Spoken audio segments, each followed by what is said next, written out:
طلب کے بغیر دنیا میں کوئی کام نہیں ہوتا، دنیا کا بھی کوئی کام نہیں ہوتا، دین کا بھی کوئی کام نہیں ہوتا۔ طلب پیدا ہو جائے کہ میں سچا مسلمان بن جاؤں، طلب پیدا ہو جائے کہ میں اللہ تبارک و تعالیٰ کا مقرب بن جاؤں۔ دیکھو طلب میں مانگتے وقت، اللہ تبارک و تعالیٰ سے مانگتے وقت چھوٹی موٹی چیزیں نہ مانگا کرو۔ یعنی مطلب یہ کہ کوئی چیز مانگنی ہے تو اس کو یہ نہ سمجھو کہ بھئی اتنی بڑی بات مانگ لی میں نے، اللہ میاں سے کیسے دے گا اللہ میاں؟ ارے اللہ میاں کے پاس کوئی کمی ہے؟ تو حضور اقدس صلی اللہ علیہ وسلم نے کیا دعا بتائی ہے کہ اللہم انی اسألک مرافقۃ النبیین، اللہ میں انبیاء کا ساتھ مانگتا ہوں آخرت میں۔ اب دیکھو اگر یعنی مجھ جیسا ایک تنکا یہ کہے کہ بھائی میں انبیاء کرام کا ساتھ مانگتا ہوں، جو معاملہ آپ انبیاء کرام کے ساتھ کریں وہ میرے ساتھ بھی کر لیں، کچھ معمولی بات ہے؟ یعنی تصور میں بھی نہیں آتا ایک عام بندے کے کہ بھائی میں کیسے ہو سکتا ہوں انبیاء کرام کے ہم رتبہ کیسے ہو سکتا ہوں؟ لیکن سرکار دو عالم صلی اللہ علیہ وسلم نے فرمایا کہ مانگو کہ میں نبیین کے ساتھ میرا حشر فرمائیے گا، نبیین کے ساتھ مرافقت مجھے عطا فرمائیے گا۔ کیوں؟ اس لیے کہ اللہ تعالیٰ کے یہاں کچھ کمی ہے خزانوں میں، وہ جب مانگو تو اعلیٰ چیز مانگو۔ یہ مطلب نہیں کہ چھوٹی چیزیں نہ مانگو، چھوٹی چیزیں بھی مانگو، چھوٹی سے چھوٹی چیز بھی مانگو۔ جوتوں کا تسمہ ٹوٹ گیا، تسمہ کو درست کرنا بھی اللہ تعالیٰ سے مانگو، لیکن یہ نہ سوچو کوئی چیز اس بنا پر اس کو مانگنا نہ چھوڑو کہ یہ تو بہت اعلیٰ چیز ہے، میرے رتبے سے بہت آگے ہے۔ ارے تیرے رتبے سے تو آگے ہے، وہ دینے والے کے رتبے سے تو آگے نہیں ہے۔ دینے والا جو ہے اس کو دیکھو اور اس کے مقام سے مانگو، تو مانگو اور وہ طلب کرو گے تو دینے میں کوئی کمی ہے اس کے؟ وہ جس طرح چاہے دے دے گا، جس طرح چاہے پہنچا دے گا۔ تو اس واسطے جب طلب ہوتی ہے تو طلب کے اندر آدمی بڑی سے بڑی چیز بھی مانگ لے، اللہ تعالیٰ سے مانگ لے، بے تعمل مانگ لے، یا اللہ مجھے انبیاء کرام کی جیسی زندگی عطا فرما دے، یا اللہ مجھے صحابہ کرام جیسی زندگی عطا فرما دے۔ کیوں نہ مانگے اللہ میاں سے؟ کیونکہ ان کے ہاں دینے کی کوئی کمی نہیں۔ جب یہ مانگیں گے، طلب ہوگی، تو وہ تو پھر دینے جو کمی جو ہوتی ہے ہماری طلب میں ہوتی ہے، دینے والے کے ہاں تو کوئی کمی نہیں ہے، اس کے خزانوں میں کوئی کمی نہیں آتی۔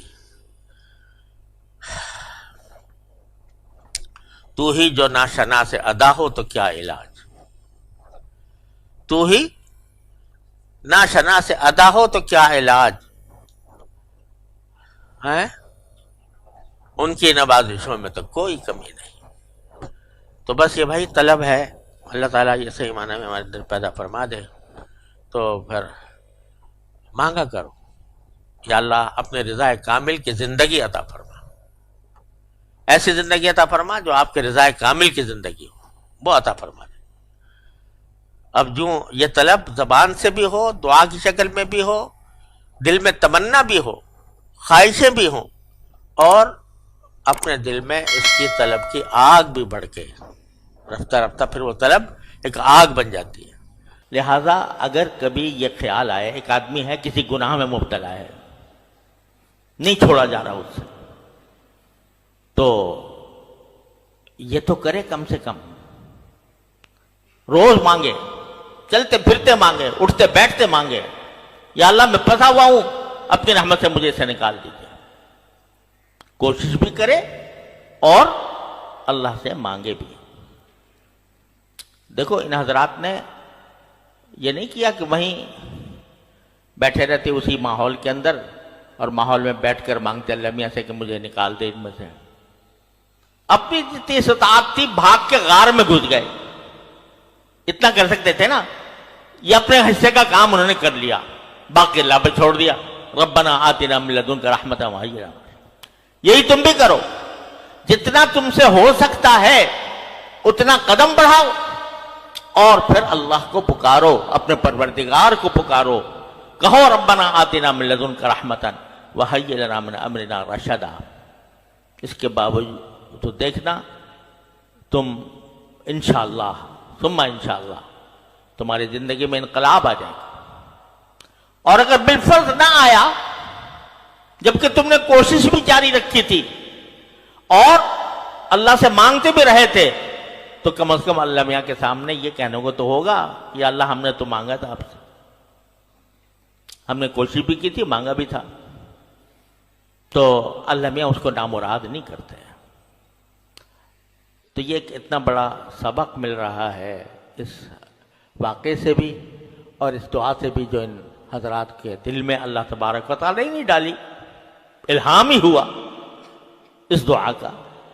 وہ صرف ان کے لیے نہیں تھا، وہ ہمارے سب کے لیے ہے۔ جب کبھی دشواری پیش آئے، اللہ سے رجوع کرو، اللہ تعالیٰ سے مانگو، مانگتے بن جاؤ اللہ تبارک و تعالیٰ کے بارگاہ میں، تو اللہ تعالیٰ کے ہاں دینے کی کوئی کمی نہیں۔ کوئی جو نہ شنا سے ادا ہو تو کیا علاج، کوئی جو نہ شنا سے ادا ہو تو کیا علاج، ان کی نوازشوں میں تو کوئی کمی نہیں۔ مانگنے والا چاہیے۔ حضرت والا حضرت کی مولوی رحمۃ اللہ علیہ آج ایک مرتبہ یہی مضمون بیان فرما رہے تھے، تو خواجہ عزیز الحسن صاحب نے حضرت نے یہ جملہ فرمایا تھا کہ جو جھولی پھیلانے والا چاہیے، ان کے ہاں دینے کی کوئی کمی نہیں، جھولی پھیلانے والا چاہیے۔ تو حضرت خواجہ صاحب نے پوچھا حضرت سے کہ حضرت کسی کے پاس جھولی نہ ہو تو کیا کرے؟ تو حضرت نے فرمایا جھولی بھی انہیں سے مانگے، جھولی بھی انہیں سے مانگے۔ کیا کہ اللہ مجھے تو دعا بھی کرنی نہیں آتی، اللہ دعا بھی مجھ سے کرا دی، صحیح کرا دیجئے۔ خود رسول کریم صلی اللہ علیہ وسلم جنہوں نے ایسی ایسی دعائیں مانگی، وہ مانگتے ہیں جھولی۔ اللہم انی اسألک خیر المسألہ وخیر الدعاء وخیر الاجابہ۔ تو جب بیٹھو اللہ میاں سے دعا مانگنے کے لیے، تو پہلے یہ کہہ دو یا اللہ میاں مجھ سے تو دعا کرنا بھی نہیں آتا، مجھے تو دعا کا بھی سلیقہ نہیں، مجھے اچھی دعا بھی سکھا دیجئے اور اچھے طریقے سے اس کو قبول بھی فرما لیجیے۔ اللہ تعالیٰ اپنی رحمت سے، اپنے فضل و کرم سے ہم سب کو اللہ تعالیٰ سے اپنے کے ساتھ تعلق خاص عطا فرما دے اور اس کی طرف رجوع کرنے کی توفیق عطا فرمائے، ہر دم اسی کی طرف رجوع کرنے کی توفیق عطا فرمائے۔